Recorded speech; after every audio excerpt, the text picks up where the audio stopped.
Seorang wanita tanpa sengaja menemukan. Suaminya ternyata membawa pulang Putri Xiao San. Dan bahkan bermain piano di rumahnya sendiri. Wanita itu seketika menyadari bahwa pernikahannya dengan suami telah berakhir. Dia segera mengeluarkan surat perceraian dan meminta suaminya menandatanganinya.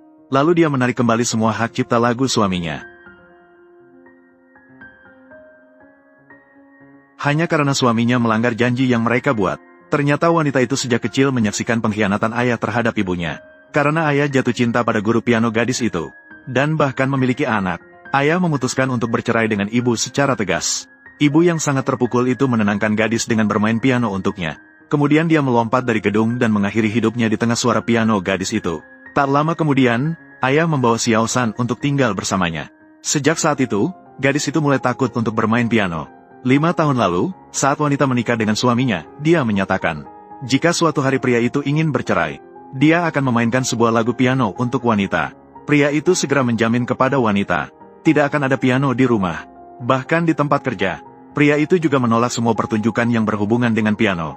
Wanita itu awalnya berpikir akan hidup bahagia dengan pria itu sampai tua. Dia diam-diam menciptakan puluhan lagu untuk pria itu, hanya untuk mendukung karir menyanyinya. Bahkan bersedia menikah sembunyi-sembunyi dengan pria itu selama bertahun-tahun, hanya untuk mempertahankan citra pria itu sebagai lajang. Ketika wanita itu melihat piano dan wanita licik muncul bersamaan di rumah, wanita itu segera mengerti bahwa pernikahan ini sudah sepenuhnya berakhir. Wanita yang sedih itu pergi ke makam ibunya untuk mengeluh.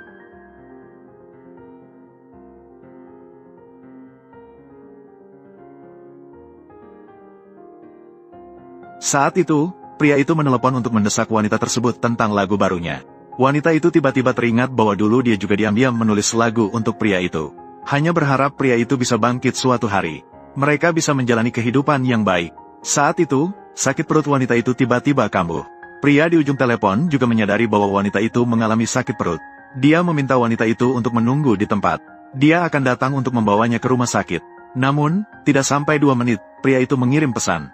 Menyatakan bahwa wanita licik itu terkilir kakinya. Dia akan membawa wanita itu ke rumah sakit terlebih dahulu. Wanita itu teringat saat dia dulu sakit perut. Pria itu juga sangat cemas.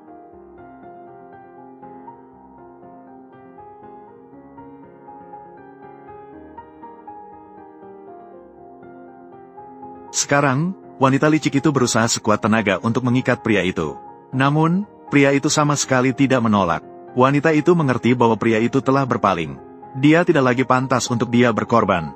Wanita itu segera menelepon Departemen Hukum, menyatakan bahwa dia telah memutuskan untuk bercerai, meminta untuk menghentikan izin lagu untuk pria itu. Kemudian wanita itu pulang dan menulis surat perceraian.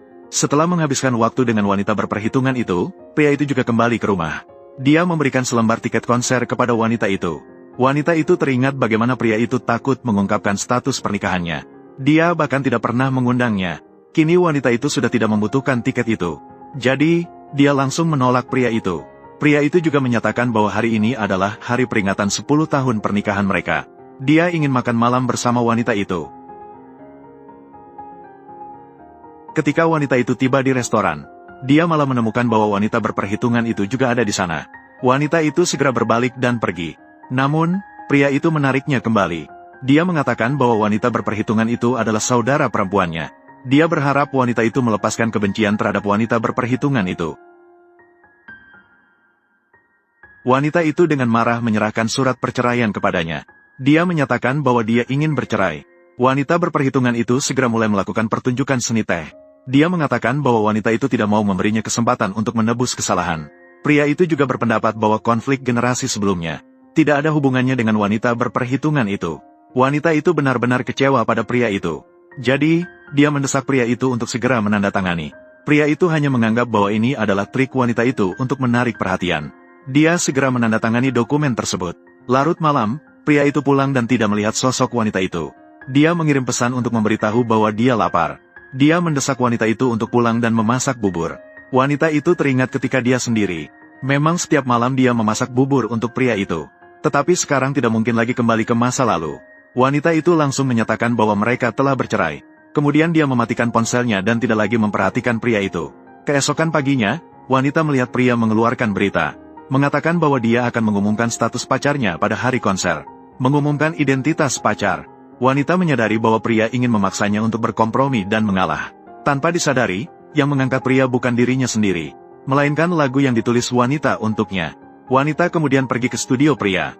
Namun, dia menemukan bahwa wanita berhati licik menguasai kantornya, dan membuang barang-barangnya di lantai.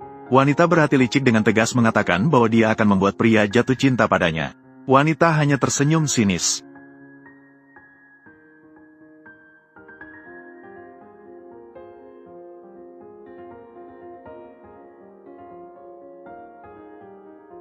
Wanita segera mengambil barang peninggalan ibunya dan bersiap untuk pergi. Pada saat itu, pria datang mengejar.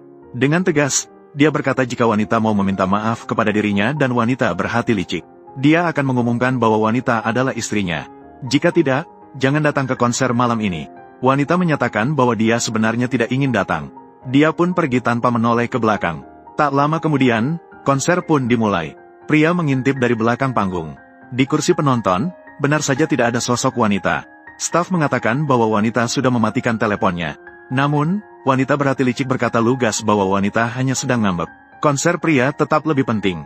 Pria berencana menunggu sampai konser selesai untuk menjemput wanita pulang. Tanpa disadari, wanita tidak akan memberikan kesempatan lagi.